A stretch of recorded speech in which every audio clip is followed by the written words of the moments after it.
Hello students, once again welcome to the chemistry lecture. Myself Jatin Puran Vairagi welcomes you all to the chemistry lecture. મિત્રો આપણે ધોરણ 11 માં કેમેસ્ટ્રીમાં chapter number 4 ભણી રહ્યા છીએ. Chapter number 4 એટલે રાસાયણિક બંધન અને આણ્વીય રચના એટલે કે chemical bonding and molecular structure.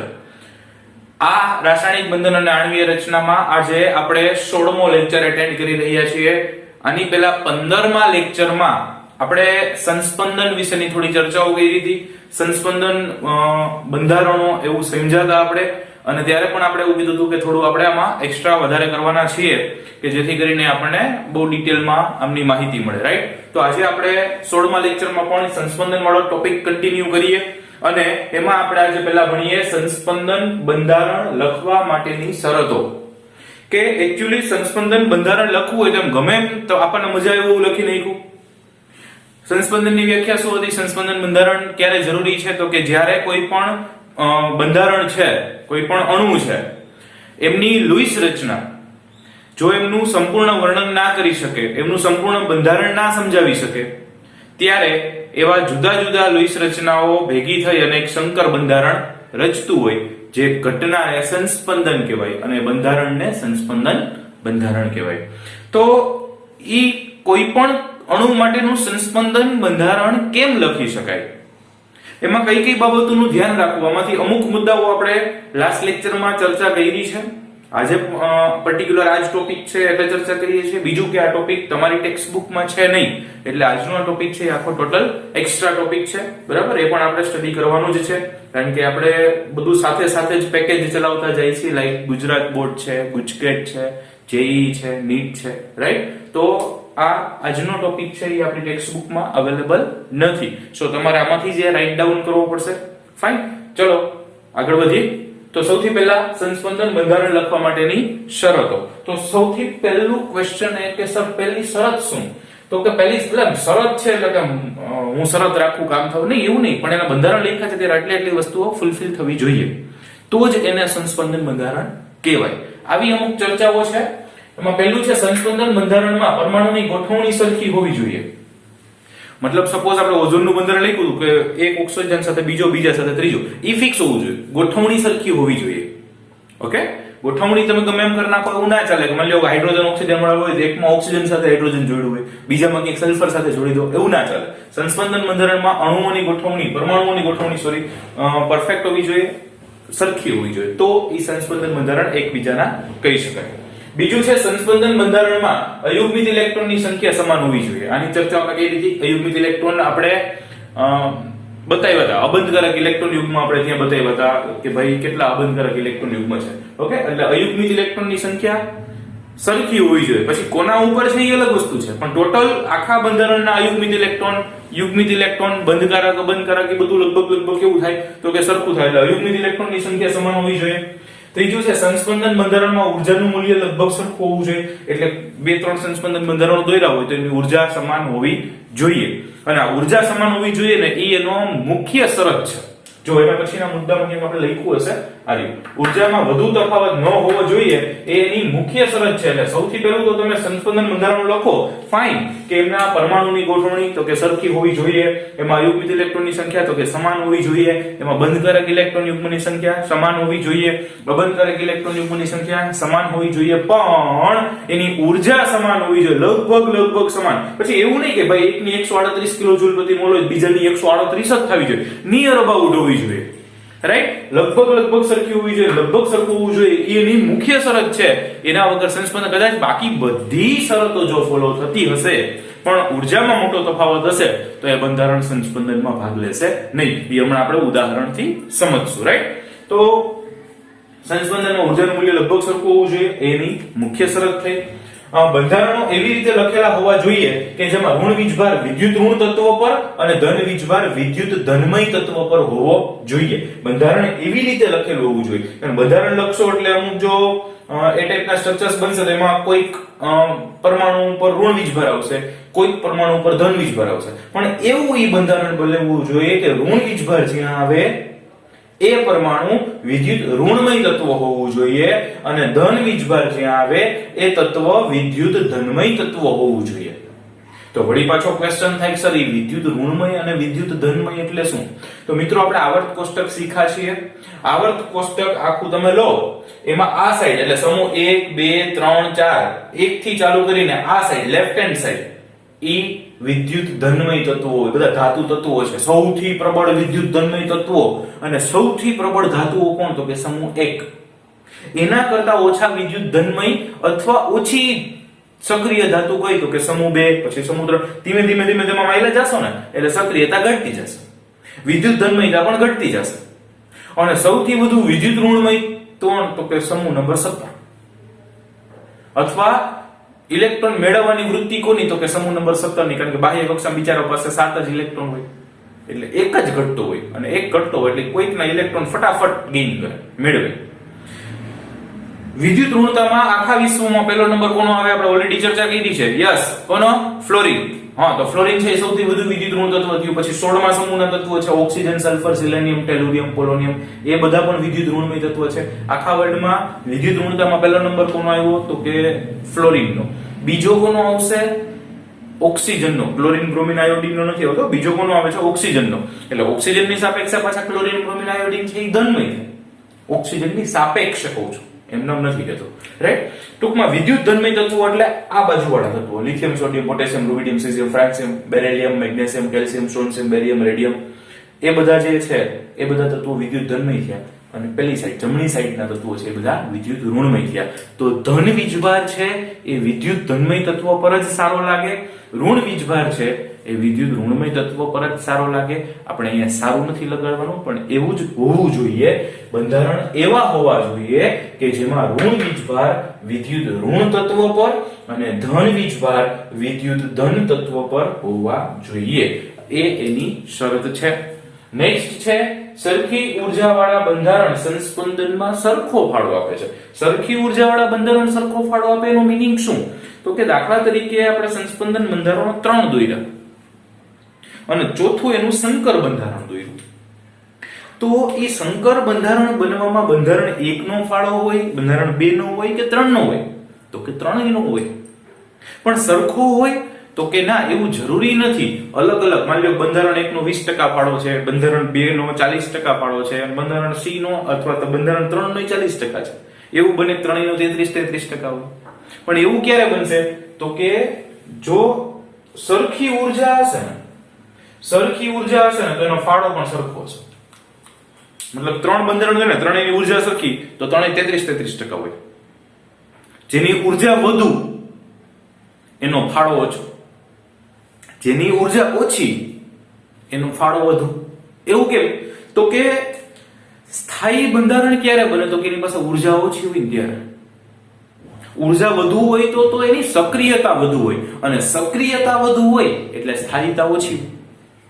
સક્રિયતા વધુ તો સ્થાયીતા ઓછી. તો જેમ બંધારણ પાસે ઉર્જા ઓછી એમ એનું સ્થાયિત્વ વધુ, અને એમ એનો સંસ્પંદનમાં ફાળો પણ વધુ. એવું કેમ? તો કે સંસ્પંદન બંધારણ એટલે આપણે એનું સ્થાયી બંધારણ દર્શાવવાનો પ્રયત્ન કરીએ છીએ. As more number of the resonating structures, more is the stability. જેમ સંસ્પંદન બંધારણ વધુ એમ સ્થાયિત્વ પણ વધુ.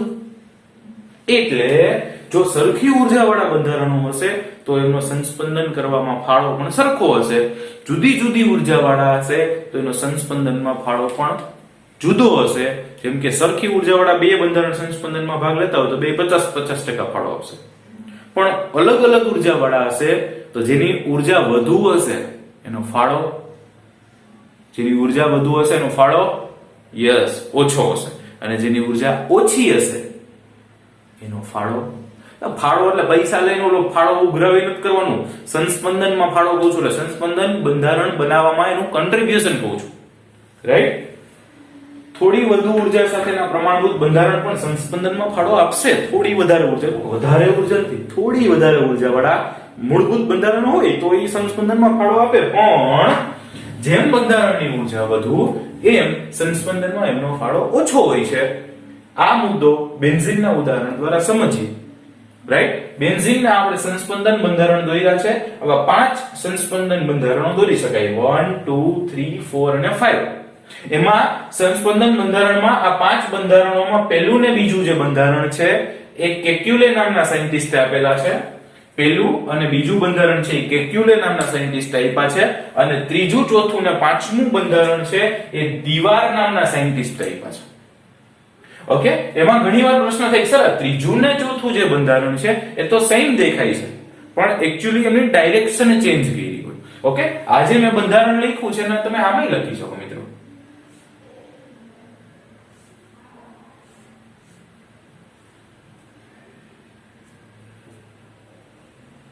હજુ આ બે સરખા બંધારણ છે કે સર આ તો હવે કેમ ચોપડી ખુલ્લી રહી છે એવું લાગે ને આ તો બેન્ઝીન ઈ જ છે. જુઓ 1 2 3 1 2 3 4 5 6 4 5 6 સિંહ ડબલ બોન્ડ અને આ વચ્ચે જોડાયેલો. ખાલી મેં શું કર્યું છે આ બંધામાં નીચે લાવ્યો, આ નીટો મોટો કર્યો છે, ખૂણો નીચે લાવ્યો છે એની બદલે ખૂણો અંદર કર્યો છે. આવી રીતે પણ દીવાલ સ્ટ્રક્ચર છે તમે જુઓ તો આવી રીતનું પણ ઘણીવાર લખેલું હોય. રાઈટ, તો ટોટલ 5 બંધારણો પોસિબલ છે એવું આપણે અત્યારે લખ્યું છે. 2 છે એ કેક્યુલે આપ્યા છે ને 3 થી 5 એવા 3 બંધારણ દીવાર નામના સાયન્ટિસ્ટ આપ્યા છે એટલે દીવાર બંધારણ કહેવાય છે. આ કેક્યુલે બંધારણ કહેવાય. પણ તમે જોવા જશો તો બંધારણ 3 થી 5 એ બંધારણ 1 અને 2 કરતા વધુ ઉર્જા ધરાવે છે. કોણ? 3 થી 5 એટલે દીવાર બંધારણ જે છે એ આ બિચારા બે સાદા બંધારણો દેખાય છે એકદમ તમારી જેમ મારી જેમ એકદમ ડાયા પર, તો એ બંધારણ કરતા આ 3 ની ઉર્જા વધુ છે. ઉર્જા વધુ એમ સંસ્પંદનમાં ફાળો વધુ કે ઓછો. યસ, ઉર્જા વધુ એમ સંસ્પંદનમાં ફાળો ઓછો. એનો મતલબ કે આમની ઉર્જા વધુ છે તો એમનો સંસ્પંદનમાં ફાળો ઓછો હશે ને. ઓછો એટલે કેટલો? તો બહુ ઓછો હશે અને એટલે જ સંસ્પંદનમાં માત્ર બંધારણ 1 અને 2 જ ફાળો આપે છે, 3 4 અને 5 ફાળો આપતા નથી. એટલે કદાચ એવું બનશે કે બેન્ઝીનના સંસ્પંદન બંધારણોમાં આ 3 બંધારણ આજે આપણે લગભગ પહેલી વાર અને લગભગ છેલ્લી વાર જોઈ રહ્યા છીએ. કારણ કે બેન્ઝીનના સ્ટ્રક્ચરની જ્યાં ક્યાંય પણ ચર્ચા આવશે ત્યાં આ કોઈની વાત આવતી નથી. આ 2 જ બંધારણની આપણે ઓલવેઝ ચર્ચા કરવાની થાય છે. જ્યારે ઓર્ગેનિકના ચેપ્ટર્સ આપણે ભણશું એમાં બેન્ઝીન આવશે તો એમાં આપણે બેન્ઝીનના સ્ટ્રક્ચર્સની આમની ચર્ચાઓ થાય, આમની ના થાય. કારણ કે એમની ઉર્જા વધુ છે. ઉર્જા વધુ છે મતલબ એની સ્ટેબિલિટી ઓછી હશે અને સ્ટેબિલિટી ઓછી હશે તો એનું એક્ઝિસ્ટ કરવું, એનું અસ્તિત્વ ધરાવવું અઘરું છે. એટલે સંસ્પંદનમાં માત્ર 1 અને 2 જ ફાળો આપે છે. તેથી બેન્ઝીન માત્ર બંધારણ 1 અને 2 નું જ સંકર છે એટલે કે એનું હાઇબ્રિડ સ્ટ્રક્ચર છે. સંકર બંધારણ એટલે hybrid structure. So once again we wrote down the structure number 1, that is, and structure number 2. What is the difference in between that structure 1 and 2? આ બંધારણ 1 અને 2 માં શું અલગ છે? તો કે જુઓ તમે હેક્સાગોન દોર્યું છે, ષટકોણ, આમાં પણ ષટકોણ દોર્યું છે. હવે અહીંથી વિચારવાનું ચાલુ કરો તો double single double single double single. અહીંથી વિચારવાનું કરો તો single double single double single double, મતલબ જ્યાં ડબલ બોન્ડ છે ત્યાં સિંગલ છે, જ્યાં સિંગલ છે ત્યાં ડબલ છે. ટૂંકમાં આના જે ડબલ બોન્ડ છે ને એને ગમે એ બાજુમાં લેફ્ટ અથવા રાઈટ ગમે એ બાજુ એક રોટેશન આપી દો નાનું.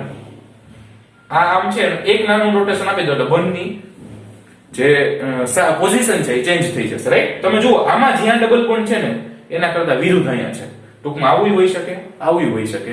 બેવું બંધારણ શક્ય છે. બેયનો ફાળો બેન્ઝીનના સંકર બંધારણ આપણે જે હાઇબ્રિડ સ્ટ્રક્ચર દોરવું છે એમાં સ્ટ્રક્ચર 1 અને 2 નો ફાળો હશે, 3 4 5 નો નહીં હોય. કેમ નહીં હોય મિત્રો? યસ, કારણ કે એની ઉર્જા વધુ છે. સો these are the basic requirements to write down the resonating structures or resonance structures. આ એમના લખવા માટેની શરતો છે કે ભાઈ કોઈ પણ બેન્ઝીન કોઈ પણ પરમાણુનું સંયોજનનું, પરમાણુ તો ના હોય, સંયોજનના જ્યારે આપણે સંસ્પંદન બંધારણો લખતા હોય ત્યારે આટલી શરતો એમાં પાલન થતી હોય છે. બીજી વસ્તુ, આ ટોપિક છે એ સમજવા માટે યાદ રાખવાનો છે. આ આખો ટોપિક કે ભાઈ સંસ્પંદન બંધારણ લખવા માટેની શરતો લખો એવું આ ચેપ્ટરમાંથી અહીંયા પૂછી શકાશે નહીં. કારણ કે મેં પહેલા જ કીધું કે આ એક્સ્ટ્રા થિયરી કરીએ છીએ. So this is four only basic fundamentals that cannot be asked in the exam as a theory. Right, આખી થિયરી તરીકે કોઈ 3 માર્કમાં બેન્ઝીનના બંધારણ, હા તમને ખબર હોવી જોઈએ સંસ્પંદન બંધારણ લખવા માટેની શરતો એટલે ઉર્જા સમાન હોય, આ હોય તે, એ બધી ખબર હોવી જોઈએ. સમજવા માટેની થિયરી છે. આખી ગોખી નાખીને એક્ઝામમાં પૂછાય એવું આમાં હશે નહીં. રાઈટ, તો સંસ્પંદન બંધારણ લખવા માટેની શરતો આટલી થઈ.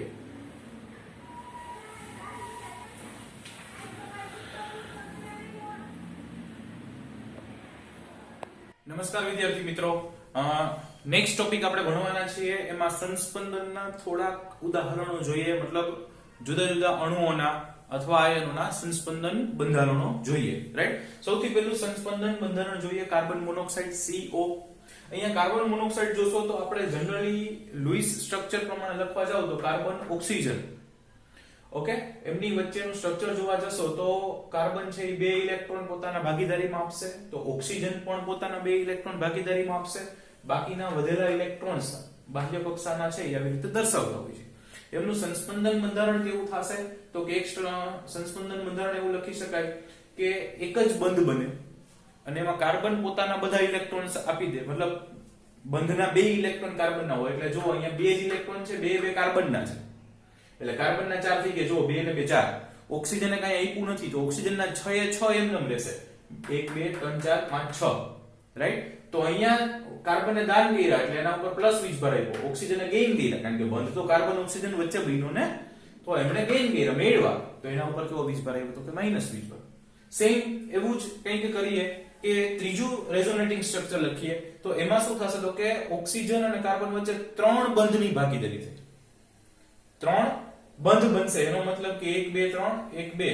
તો આમાં કાર્બનના તમે જુઓ ને તો કાર્બનના 1 2 3 4 જે 3 ની ભાગીદારી છે ને એમાંથી કાર્બન 2 જ આપે છે, કાર્બન 2 જ આપે છે. આ એક વધારાનો ઇલેક્ટ્રોન જે હું દર્શાવું છું ને કાર્બનનો નથી. હવે જો કાર્બનના ગણો 1 2 3 4 અને બંધના ટોટલ 6 ઇલેક્ટ્રોન છે, 3 ને 3 6, એમાંથી 4 ઓક્સિજનના છે, કાર્બનના 2 જ છે. અને એને તમે જોવા જાવ તો આમાં કાર્બન એક ગેઇન કર્યો ને, તો એના ઉપર માઈનસ વીજભાર ને ઓક્સિજન આપ્યો તો પ્લસ વીજભાર. તો આવા સ્ટ્રક્ચર્સ આપણે કાર્બન મોનોક્સાઇડના લખી શકીએ. એના પછી આપણે સ્ટ્રક્ચર લખવા છે કાર્બન ડાયોક્સાઇડના. કાર્બન ડાયોક્સાઇડ એટલે CO2. CO2 ના સ્ટ્રક્ચરમાં પણ આપણે કાર્બન સેન્ટરમાં હોય, આપણને ખબર છે, બંને બાજુ ઓક્સિજન. સૌથી પહેલા બેઝિક રીતે લખવાનો પ્રયત્ન કરીએ એટલે બે બાજુ 2 ઇલેક્ટ્રોનની ભાગીદારી કરે કાર્બન, એટલે કાર્બનના 4 પૂરા થઈ ગયા અને કાર્બન 2 ભાગીદારીમાં આપશે, ઓક્સિજન એ 2 આપશે, એટલે ઓક્સિજન પાસે 2 ઇલેક્ટ્રોન યુગ્મ વધે અને આવી પ્રકારનું સ્ટ્રક્ચર બને. પછી એક સ્ટ્રક્ચરમાં આપણે એવું કરીએ કે આ કાર્બન અને ઓક્સિજન વચ્ચેનો બંધ છે એમાં સિંગલ બોન્ડ જ બને અને ઈ સિંગલ બોન્ડ બને એમાં કાર્બનના જ 2 ઇલેક્ટ્રોન, કાર્બન 2 થઈ ગયા, ઓક્સિજન ન દઈએ તો ઓક્સિજન પાસે 2 2 4 ને હજી 2 આવશે એટલે 6 થઈ ગયા. ટૂંકમાં ઓક્સિજન આ જે ઇલેક્ટ્રોન યુગ્મ આપ્યું હતું એ ન આપે તો એ પોતાની પાસે રાખે એટલે અહીંયા વધ્યું હોય, રાઈટ. ઓકે, અને કાર્બનને તો આપ્યું અને ઓક્સિજનને મેળવ્યું તો કાર્બન ઉપર ધન વીજભાર આવશે અને ઓક્સિજન ઉપર ઋણ વીજભાર. પણ કાર્બન ઉપર ધન વીજભાર આવ્યો પછી બીજો બંધ છે એમાં પાછું શું થયું કે 3 બંધ થઈ ગયા, તો ઓક્સિજન કાર્બનના 4 થઈ ગયા, જો 1 આ 2 આ 3 અને 4 આ 4 કાર્બનના થઈ ગયા. તો કાર્બને તો હજી એક મેળવ્યું તો કાર્બનનો ઋણ વીજભાર વયો ગયો કારણ કે ધન વીજભાર વયો ગયો કારણ કે દાન કર્યું હતું પાછું મેળવ્યું એટલે પ્લસ માઈનસ 0. સમજાણો? અહીંયા દાન કર્યું એટલે એના ઉપર ધન આવ્યો, પણ અહીંયાથી પાછું મેળવ્યું એટલે ઋણ આવ્યું એટલે અહીંયા પૂરું થઈ ગયું. તો હવે આમને દાન કર્યું છે, આ એક ઇલેક્ટ્રોન નું દાન કર્યું છે એટલે એના ઉપર પ્લસ આના ઉપર માઈનસ. સેમ સ્ટ્રક્ચર ઉલટાવી નાખો, અહીંયા સિંગલ બોન્ડ કરી નાખો, અહીંયા ટ્રિપલ બોન્ડ કરી નાખો તો અહીંયા માઈનસ આવી જશે અને અહીંયા પ્લસ આવશે, રાઈટ. તો આ કાર્બન ડાયોક્સાઇડના રેઝોનેટિંગ સ્ટ્રક્ચર સંસ્પંદન બંધારણો દોર્યા. આમાંથી અમુક તમારી ટેક્સ્ટ બુકમાં આપ્યા છે 2-3, બાકી બધા એક્સ્ટ્રા છે, રાઈટ. પછી સલ્ફર ડાયોક્સાઇડના બંધારણ દોરવા છે. તો સલ્ફર ડાયોક્સાઇડના બંધારણ દોરવા તો SO2 તો સલ્ફર અને એમની સાથે 2 ઓક્સિજન, એમની સાથે 2 ઓક્સિજન, એમાં એક ઓક્સિજન છે એ સિંગલ, એક ઓક્સિજન ડબલ બોન્ડ થી અને સલ્ફર પાસે એક અબંધકારક ઇલેક્ટ્રોન યુગ્મ વધે છે, ઓક્સિજન પાસે ડબલ બોન્ડ વાળા ઓક્સિજન પાસે 2 અબંધકારક ઇલેક્ટ્રોન યુગ્મ વધે છે અને સિંગલ બોન્ડ વાળા સાથે 3 વધે છે. પણ અહીંયા ખાસ જોજો, અહીંયા આ એરો થી બંધ બતાવ્યો છે. જો અમુક જગ્યાએ સિંગલ બોન્ડ બતાવ્યો હશે, અમુક જગ્યાએથી એરો. જો અહીંયા સિંગલ બોન્ડ બતાવ્યો છે, અહીંયા એરો બતાવ્યો છે. બેયમાં ડિફરન્સ શું હશે? એરો હશે ને ત્યાં ઋણ વીજભાર ધારણ નહીં કરતો હોય, અહીંયા ઓક્સિજન ઉપર ઋણ વીજભાર નથી આવતો અને અહીંયા ઓક્સિજન ઉપર ઋણ વીજભાર આવે છે, એક અહીંયા આવે છે ને એક અહીંયા આવે છે. બે સિંગલ બોન્ડેડ છે એટલે -1 ને -1 એટલે આખાનો વીજભાર થાય -2. અહીંયા એવું કઈ આવતું નથી, રાઈટ. અને બીજું સ્ટ્રક્ચર તો બીજામાં તો કઈ નથી કરવું, ઉલટાઈ દેવાનું, જ્યાં સિંગલ છે ત્યાં ડબલ કરી નાખો, ડબલ છે ત્યાં સિંગલ કરી નાખો. ઓકે. કોઓર્ડિનેટ કોવેલેન્ટ બોન્ડ પણ આને કહી શકાય. સવર્ગ સહસંયોજક બંધ છે. સવર્ગ સહસંયોજક બંધને આવી રીતે એરો થી દર્શાવે. અને એટલે સહસંયોજક એટલે ભાગીદારીથી બને, સવર્ગ સહસંયોજક એટલે ભાગીદારીથી જ બને, પણ એ ભાગીદારીનું આખું ઇલેક્ટ્રોન યુગ્મ કોઈ એક જ તત્વ આપતું હોય, સલ્ફર જ આપતું હોય એટલે એરો છે, રાઈટ. એના પછીનું બંધારણ સલ્ફર ડાયોક્સાઇડ પછી સલ્ફર ટ્રાયોક્સાઇડ SO3. SO3 ના બંધારણમાં સલ્ફરની સાથે 3 ઓક્સિજન, એમાં એક ઓક્સિજન ડબલ બોન્ડ થી અને બે oxygen single bond arrow bond થી કોઓર્ડિનેટ કોવેલેન્ટ સવર્ગ સહસંયોજક બનતી. અને જ્યાં ડબલ બોન્ડ હશે ત્યાં ઓક્સિજન પાસે વધારાના બે અબંધકારક ઇલેક્ટ્રોન યુગ્મ વધશે અને સિંગલ વાળા પાસે 3 વધશે. તો 1 2 3. હવે કાંઈ કરવાનું નથી, ખાલી આમનું સ્થાન ફેરવતું જવાનું છે. અહીંયા ડબલ બોન્ડ આવ્યો, એકવાર અહીંયા મૂક્યો, એકવાર અહીંયા મૂક્યો, બાકી બેમાં એરો અહીંયા આવ્યા, આમાં અહીંયા આવ્યા, અહીંયા આવ્યા, બાકી કાંઈ જ નથી. એકદમ ઈઝી બંધારણ છે, સમજાય છે. ડબલ બોન્ડ એકવાર અહીંયા, એકવાર અહીંયા, એકવાર અહીંયા, અથવા આમ ફેરવો, ડબલ બોન્ડ એકવાર, ડબલ બોન્ડ બીજી વાર, ડબલ બોન્ડ ત્રીજી વાર, પૂરું. બાકીના બે વધે એમાં સિંગલ, સિંગલ હોય ને 3 અબંધકારક ઇલેક્ટ્રોન યુગ્મ, ડબલ બોન્ડ હોય ત્યાં 2 અબંધકારક ઇલેક્ટ્રોન યુગ્મ. બહુ ઈઝી સ્ટ્રક્ચર છે. પ્રશ્ન થાય સર આવું કેમ ખબર પડે કે આ અહીંયા કોઓર્ડિનેટ કોવેલેન્ટ બોન્ડ બન્યું હશે કે અહીંયા સિંગલ બોન્ડ હશે? તો કે આ એક્ચ્યુઅલી એમના પ્રાયોગિક પરિણામોને થિયરીથી સમજાવવાનો પ્રયત્ન કર્યો હોય એના ઉપરથી મેળવેલા તારણો છે, રાઈટ. કે ભાઈ એની સ્ટેબિલિટી કઈ રીતે મેક્સિમમ થતી હોય, કઈ રીતે SO3 2 બનતો હોય, કઈ રીતે ખાલી SO3 બનતો હોય. SO3 2 કીએ તો અહીંયા કોઓર્ડિનેટ કોવેલેન્ટ હોય, ખાલી સિંગલ બોન્ડ હોય, તો -1 ને -1 એટલે -2 વીજભાર આવે. ઓકે, તો આવી રીતે ઈ નક્કી કરેલા બંધારણો હોય છે. ઓકે, કાર્બોનેટ આયન જોઈએ. કાર્બોનેટ એટલે CO3 2 CO3 2 માં કાર્બન સાથે 3 ઓક્સિજન છે, તો એમાં એક ઓક્સિજન, બીજો ઓક્સિજન, ત્રીજો ઓક્સિજન, એકને ડબલ બોન્ડ થી, બેને સિંગલ બોન્ડ થી. ડબલ બોન્ડ હોય ત્યાં 2 અબંધકારક ઇલેક્ટ્રોન યુગ્મ હોય અને સિંગલ બોન્ડ હોય ત્યાં 3 અબંધકારક ઇલેક્ટ્રોન યુગ્મ હોય, રાઈટ. અને સિંગલ, ખાલી સિંગલ છે એટલે ત્યાં માઈનસ વીજભાર હશે, તો -1 અહીંયા અને -1 અહીંયા, એટલે ટોટલ વીજભાર કેટલો થયો? -2. આના પણ 3 રેઝોનેટિંગ સ્ટ્રક્ચર્સમાં કંઈ જ નથી કરવાનું, સ્થાન બદલાવતું જવાનું. ડબલ બોન્ડ અહીંયા મૂક્યો, પછી ડબલ બોન્ડ અહીંયા મૂકીએ, પછી ડબલ બોન્ડ અહીંયા મૂકીએ. જ્યાં ડબલ નથી ઈ બેમાં સિંગલ સિંગલ મૂકીએ, બધામાં -2 વીજભાર. સમજાય છે? તો આ થયું CO3 2 એના પછી છે NO2 NO2 એટલે નાઇટ્રોજનની સાથે 2 ઓક્સિજન, 2 ઓક્સિજનમાં એક ઓક્સિજન ડબલ બોન્ડ થી ને એક ઓક્સિજન સિંગલ માંથી. સાદો સિંગલ બોન્ડ છે એટલે -1 વીજભાર આવે, એટલે -1. બીજા બંધારણ તો કે બદલાવી નાખો, જ્યાં ડબલ છે ત્યાં સિંગલ મૂકી દો, સિંગલ છે ત્યાં ડબલ મૂકી દો. ફાઇન, એકદમ ઈઝીલી લખી શકાય એવા બંધારણો છે. અમુકમાં તમારે થોડું ડિટેલમાં જોવું પડશે, બાકી આ ટાઈપના સ્ટ્રક્ચર્સ તો બધા આ બધા ઉલટાના, આ લાગે મોટા પણ ઈઝી છે, અને આ લાગે નાના પણ થોડાક વિચારીને જોવા પડે છે. અઘરા છે એવું તો આપણે કહી જ ના શકીએ, રાઈટ. હજી આના પછીના થોડાક ઉદાહરણ જોઈએ.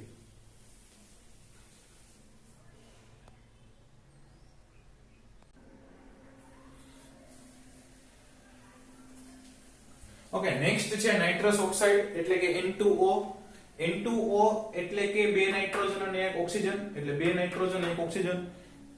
અહીંયા નાઇટ્રોજનની વેલેન્સી 3 હોય, એટલે નાઇટ્રોજન ટોટલ બે બાજુથી 3 બંધ બનાવે ને તો એના ઉપર કોઈ વીજભાર ન હોય. 4 બનાવશે અથવા 2 બનાવશે અથવા 1 બનાવશે તો વીજભાર આવતો જ હશે. અહીંયા આગળ આ નાઇટ્રોજન જોવો તો એને કેટલા બનાવ્યો? તો કે 2 જ બનાવ્યા, એટલે -1 વીજભાર આવી ગયો. આ નાઇટ્રોજન જોવો તો 1 2 3 4 બનાવ્યા, એટલે એના ઉપર એક પ્લસ વીજભાર આવી ગયો. અને ઓક્સિજન છે એમણે તો ડબલ જ બનાવ્યા છે, એટલે એની પાસે 2 અબંધકારક ઇલેક્ટ્રોન યુગ્મ રહેશે. શું થયું? તો કે કાઈ નથી થયું. અહીંયાથી એક બંધ શિફ્ટ કર્યું. આ જે ડબલ બોન્ડ છે ત્યાંથી એક બંધ અહીંયા શિફ્ટ કર્યો, એટલે અહીંયાથી એક બંધ શિફ્ટ થાય, અહીંયા 3 થઈ ગયા, અહીંયા સિંગલ થઈ ગયા. એ જ કર્યું જુઓ, અહીંયા 3 થઈ ગયા, અહીંયા સિંગલ કર્યા. પણ ઈ 3 બંધ બનાવવામાં આ નાઇટ્રોજનનું જે ઇલેક્ટ્રોન યુગ્મ હતું એને ભાગ લીધો છે. હવે નાઇટ્રોજનનો ઇલેક્ટ્રોન યુગ્મએ ભાગ લીધો છે, એટલે નાઇટ્રોજન પાસે 2 હતા, એમાંથી કેટલા થઈ ગયા? તો કે 1 જ થઈ ગયું. એટલે એક પાછું દાન કર્યું તો માઈનસ વીજભાર વયો ગયો, કારણ કે મેળવો તો એટલે માઈનસ આવ્યો, તો પાછું દાન કર્યું એટલે 0 થઈ ગયું. અચ્છા, આ નાઇટ્રોજન તો કે એને તો પહેલા 4 બંધ હતા, હજી 4 જ છે, 1 2 3 ને 4, એટલે એના ઉપર પ્લસ વીજભાર એઝ ઇટ ઇઝ રહ્યો. પણ આ જે બંધ તૂટ્યો એ ઇલેક્ટ્રોન કોને આવ્યા? તો કે કારણ કે આમાં આવ્યો. જો આ ઇલેક્ટ્રોનનું ટ્રાન્સફર આવી રીતે થયું, અહીંયાથી અહીંયા, અહીંયાથી અહીંયા. અચ્છા, તો ઓક્સિજન ઉપર 2 અબંધકારક ઇલેક્ટ્રોન યુગ્મ હતા, કેટલા થઈ ગયા? તો કે 3 થઈ ગયા, મતલબ મેળવા એટલે -1. સમજાય છે? રાઈટ. બીજું છે નાઇટ્રસ એસિડ. નાઇટ્રસ એસિડ, જો નાઇટ્રિક એસિડ નથી, નાઇટ્રસ એસિડ છે, એટલે HNO2. નાઇટ્રિક એસિડ હોય તો HNO3, રાઈટ. તો HNO2 નું બંધારણ તો કે HONO, HONO. અચ્છા, HONO માં હાઇડ્રોજન, ઓક્સિજન, નાઇટ્રોજન, ઓક્સિજન. એકદમ સિમ્પલ બંધારણ. શું? તો કે ઓક્સિજન છે એ બે બાજુ એક બંધ બનાવ્યા એટલે એમની પાસે પોતાના જે બે બંધ રહેવા જોઈએ. નાઇટ્રોજનના તો કે 3 થઈ ગયા એટલે એને માથાકૂટ નહીં. આ ઓક્સિજનના બે બંધ થઈ ગયા એટલે એ ઇઝ ઇટ ઇઝ. પણ બીજા બંધારણમાં એવું વિચારીએ કે આ નાઇટ્રોજન ઓક્સિજન વચ્ચે ડબલ બોન્ડ છે ને બદલે આ નાઇટ્રોજન અને ઓક્સિજન વચ્ચે ડબલ બોન્ડ બને એટલે અહીંયા ડબલ બોન્ડ મૂક્યા, ન્યા ડબલ બોન્ડ મૂક્યા. ડબલ બોન્ડ બનાવવામાં કોણે ભાગ લીધો હોય ભાઈ? તો કે ન્યાય આવું જ થશે, અહીંયાથી અહીંયા ને અહીંયાથી અહીંયા. ઓકે, તો આ ઓક્સિજન સાથે ડબલ બોન્ડ થઈ ગયો તો કે હા એમણે દાન કર્યું એટલે એના ઉપર કેવો વીજભાર આવી ગયો તો કે પ્લસ. આ નાઇટ્રોજન ને તો કઈ મેળવ્યું નથી, અહીંથી આવ્યા તો પાછા દઈ દીધા એટલે એ એઝ ઇટ ઇઝ રહેશે. અને આ ઇલેક્ટ્રોન્સ અહીંયા આવ્યા મતલબ ઓક્સિજન મેળવા એટલે કે ઋણ વીજભાર. ફાઇન, તો આ થઈ ગયું HNO2 નાઇટ્રસ એસિડ નું રેઝોનેટિંગ સ્ટ્રક્ચર. હાઇડ્રોઝોઇક એસિડ નું બંધારણ જોવું હોય, હાઇડ્રોઝોઇક એસિડ એટલે HN3. માઇન્ડ વેલ અહીંયા ખાસ ભૂલ ના કરતા, HN3 છે, NH3 નથી, એમોનિયા નથી. વળી ઘણા છે સર ભૂલી ગયા NH3 ને બદલે ઈ તો એમોનિયા કહેવાય. હાઇડ્રોઝોઇક એસિડ છે એટલે N3H છે. નાઇટ્રોજન 3 છે, નાઇટ્રોજન 1 જ છે. લુક એટ ધેટ, હાઇડ્રોજન 1 જ છે, નાઇટ્રોજન 3 છે. રાઈટ? ફર્સ્ટ ઓફ ઓલ આપણે શું કર્યું તો હાઇડ્રોજન સાથે તો સિંગલ બોન્ડ, અહીંયા ડબલ બોન્ડ, અહીંયા ડબલ બોન્ડ આમ. ઓકે, આ નાઇટ્રોજન ના કેટલા બંધ થઈ ગયા તો કે 1 2 3 4 4 થઈ ગયા મતલબ એક પોતાનો જે હશે વધારાનો ઈ આપી દીધો એટલે પ્લસ ચાર્જ. અને આની પાસે બિચારા પાસે 2 જ થયા એટલે માઈનસ ચાર્જ. અને 2 જ થયા એટલે એક ઇલેક્ટ્રોન યુગ્મ. નાઇટ્રોજન પાસે આમ તમે જુઓ ને તો 3 બંધ બનાવ્યા હોય ને તો એક જ યુગ્મ વધવું જોઈએ, પણ અહીંયા તો 2 જ બન્યા એટલે 2 વધ્યા, 1 અને 2 યુગ્મ વધ્યા એટલે -1 વીજભાર. Okay, simple. હવે આમાં પાછું એવું જ કર્યું છે, તમે જોવા જાવ ને અહીંયાથી અહીંયા અને અહીંયાથી અહીંયા. તો શું કર્યું તમે તો કે હાઇડ્રોજન નાઇટ્રોજન વચ્ચે single bond as it is. આ નાઇટ્રોજન ઉપર એક જ બંધકારક હતા એની બદલે 2 બંધકારક કરી નાખ્યા. અહીંયા ડબલ બોન્ડ હતા એની બદલે સિંગલ થઈ ગયું. 2 બંધકારક આવ્યો મતલબ નાઇટ્રોજન ઉપર -1 વીજભાર આવ્યો, આ -1 વીજભાર થઈ ગયો. રાઈટ? આ નાઇટ્રોજન નાઇટ્રોજન વચ્ચે ડબલ બોન્ડ હતા એની બદલે ટ્રિપલ થઈ ગયા તો કે હા. અને આને એક દાન કરી દીધું, પેલા મેળવેલું તો હવે દાન કર્યું એટલે એના ઉપરથી માઈનસ વીજભાર વયો ગયો. યસ, અને અહીંયા એઝ ઇટ ઇઝ રહ્યું. ફાઇન. એમનું હજી ત્રીજું દોરવું હોય તો પેલા આ બે નાઇટ્રોજન વચ્ચે ડબલ બોન્ડ મૂક્યો, પછી હવે ટ્રિપલ બોન્ડ મૂક્યો, પછી આ બે નાઇટ્રોજન વચ્ચે ટ્રિપલ મૂકીએ, એ બે નાઇટ્રોજન વચ્ચે ટ્રિપલ મૂકીએ એટલે કઈ રીતે થશે? આમની વચ્ચે ટ્રિપલ મૂકવાનો છે ને, રાઈટ? આમની વચ્ચે ટ્રિપલ મૂકવાનો છે એનો મતલબ કે એક અહીંયા અને એક અહીંયા થઈ ગયા ટ્રિપલ બોન્ડ. તો આ ટ્રિપલ તોડવાનો છે એટલે એક અહીંયા અને એક અહીંયા. તો હાઇડ્રોજન પછી નાઇટ્રોજન પછી ટ્રિપલ બોન્ડ પછી નાઇટ્રોજન પછી સિંગલ બોન્ડ પછી nitrogen, hydrogen nitrogen triple bond, nitrogen single bond, nitrogen. અહીંયા તો કે -1 વીજભાર હતો, એક ગુમાવ્યો એટલે 0 થયો, બીજો ગુમાવ્યો એટલે +1 થયો એટલે અહીંયા +1 વીજભાર આવી ગયો. અહીંયા શું કર્યું તો કે એને કાઈ નહીં, 4 હતા ને 4 રહે. પણ અહીંયા તો કે એક મેળવો એટલે -1 વીજભાર, બીજોય મેળવો એટલે -2 વીજભાર, મતલબ અહીંયા -2 વીજભાર આવ્યો. યાદ રાખજો -2 વીજભાર છે. રાઈટ? અને પછી NO3 નું બંધારણ. NO3 નું તો આપણે ઓલા આગળ જોયા એવા પ્રકારનું નાઇટ્રોજન સાથે 3 ઓક્સિજન, એક સિંગલ બોન્ડ થી, એક ડબલ બોન્ડ થી અને એક કોઓર્ડિનેટ કોવેલેન્ટ સવર્ગ સહસંયોજક બંધથી. ડબલ બોન્ડ હોય ને 2 બંધકારક ઇલેક્ટ્રોન યુગ્મ આવે, સિંગલ બોન્ડ હોય ને 3 બંધકારક ઇલેક્ટ્રોન યુગ્મ આવે, અને આવો એરો વાળો બંધ સવર્ગ સહસંયોજક હોય ત્યારે પણ 3 આવે. અચ્છા મિત્રો વિચારો તો આમાં આનો વીજભાર કેટલો આવવો જોઈએ? તો કે ડબલ બોન્ડ વાળાનો વીજભાર હોય તો કે ના હોય, સિંગલ બોન્ડ વાળાનો હોય તો કે આ -1, અને આનો હોય તો કે ના હોય. તો આખાનો કેટલો થયો? -1 છે. -1 બસ. હવે કાઈ કરવાનું નથી, ઈ ડબલ બોન્ડ ને એને ફેરવા રાખવાનો. ડબલ બોન્ડ અહીંયા લખો તો પછી અહીંયા લખો પછી અહીંયા લખો. સિમ્પલ. રાઈટ? સો આજનો આખો આ 16મો જે લેક્ચર છે એ આખો લેક્ચર છે એ રેઝોનન્સ ઉપર જ આપણે જોયો. સંસ્પંદન બંધારણ લખવા માટેની શરતો જોઈ અને કેટલાક અણુઓના અને આયનોના સંસ્પંદન બંધારણો લખ્યા. રાઈટ? હજી સંસ્પંદનમાં થોડું બાકી છે, એ નેક્સ્ટ લેક્ચરમાં જોશું. આજ પૂરતું એટલું રાખીએ. Thank you.